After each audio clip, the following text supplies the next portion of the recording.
Okay,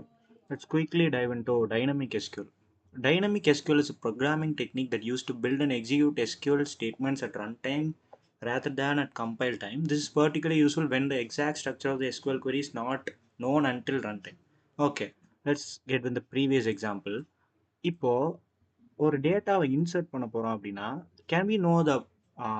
SQL structure previously இப்போது select star from details where one அதாவது இந்த query வந்துட்டு we use to select all the data from the database from a table called details இது எப்போவுமே மாற போகிறது இல்லை this is static right but when we want to insert some data இங்கே பார்த்தீங்கன்னா இந்த எக்ஸாம்பிளில் it's registration form right so ஒவ்வொரு யூஸரும் டைனமிக்காக they will update there data the data changes right அப்போ also the SQL query will change இங்கே value ஒன்னுன்ற இடத்துல some user may I enter Tamil and you enter your name அந்த மாதிரி ஒவ்வொரு வேல்யூஸுமே மாறப்போகுது so this is not a static query this is a dynamic query it changes in run time that is called dynamic SQL okay இதோட code எப்படி இருக்கும் அப்படின்னு பார்த்தீங்கன்னா this is the code in PHP here you can C A question mark இந்த question mark என்னன்னா இந்த இடத்துல ஒரு டேட்டா ரீப்ளேஸ் ஆக போகுது அப்படின்னு சொல்லிட்டு அர்த்தம் இங்கே பார்த்தீங்கன்னா பைன் பராம்ஸ்ன்னு நான் ஃபஸ்ட்டு இங்கே கொஸ்டின் மார்க் போட்டுட்டு நெக்ஸ்ட் ஃபங்க்ஷனில் பைன் பராம்னு போட்டுட்டு நேம்னு சொல்லிட்டு கொடுத்துருக்கேன் இட்ஸ் அ வேரியபிள் டாலர் போட்டிருந்தா பிஹெச்பியில் வேரியபிள் அந்த வேரியபிள் எங்கே இருக்குது அப்படின்னா இங்கே பாருங்கள் அது வந்துட்டு ரன் டைமில் தான் எக்ஸிக்யூட்டே ஆக போகுது இங்கே ஒரு யூசர் வந்துட்டு ஒரு டேட்டாவை ஃபில் பண்ணி என்டர் அதாவது ரெஜிஸ்டர்னு கொடுக்கும்போது this data will be sent to the back end through a post method அது வந்து ஏபிஐ கால்ஸில் if you read that there is a method call post மெத்தடில் அந்த டேட்டாவை இந்த பிஹெச்பி ஃபைலுக்கு சென்ட் பண்ணுது அப்போது அந்த போஸ்ட் மெத்தட்லேருந்து I can get the name and save it in a variable and further execute it when the APIs call during the run time அதாவது டைனமிக்கலாக எக்ஸிக்யூட் பண்ண போகிறோம் இதுதான் வந்துட்டு டைனாமிக் எஸ்கியூஎல்னு சொல்லுவாங்க இது எதுக்காக அப்படின்னா ஃப்ரண்ட் எண்டில் when multiple users R querying for a different data நம்ம அந்த இடத்துல ஒரு ஸ்டாட்டிக் query யூஸ் பண்ண முடியாது the query changes for different users so we use dynamic SQL okay next என்ன benefits of dynamic SQL flexibility allows you to create SQL queries based on user input or other runtime parameters yeah இப்போ நான் சொன்ன மாதிரி user இன்புட்ஸை வச்சுட்டு ஒரு SQL queryயை build பண்ணி run டைமில் எக்ஸிக்யூட் பண்ணுறது தான் benefits of dynamic SQL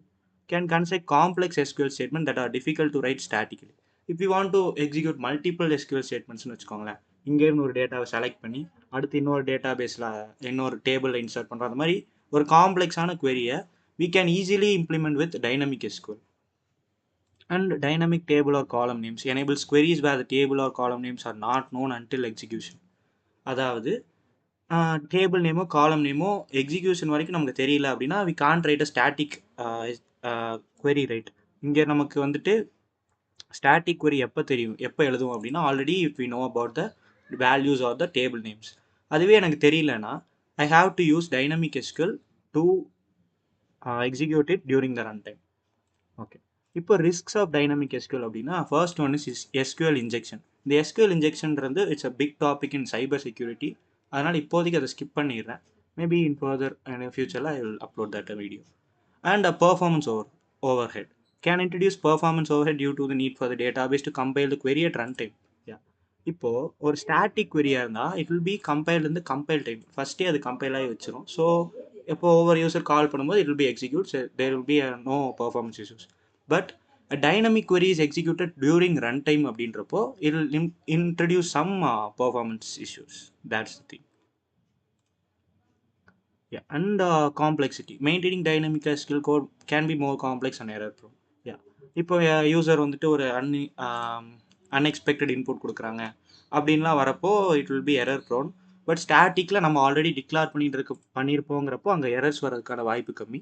dynamic SQL is very prone to errors இப்போ நான் ஒரு இதோட இந்த டாபிக் முடிஞ்சு நான் ஒரு ப்ராக்டிக்கல் எக்ஸாம்பிள் காட்டுறேன் ஹவு திஸ் ஒர்க்ஸ் அப்படின்னு சொல்லிட்டு இப்போ I will fill these datas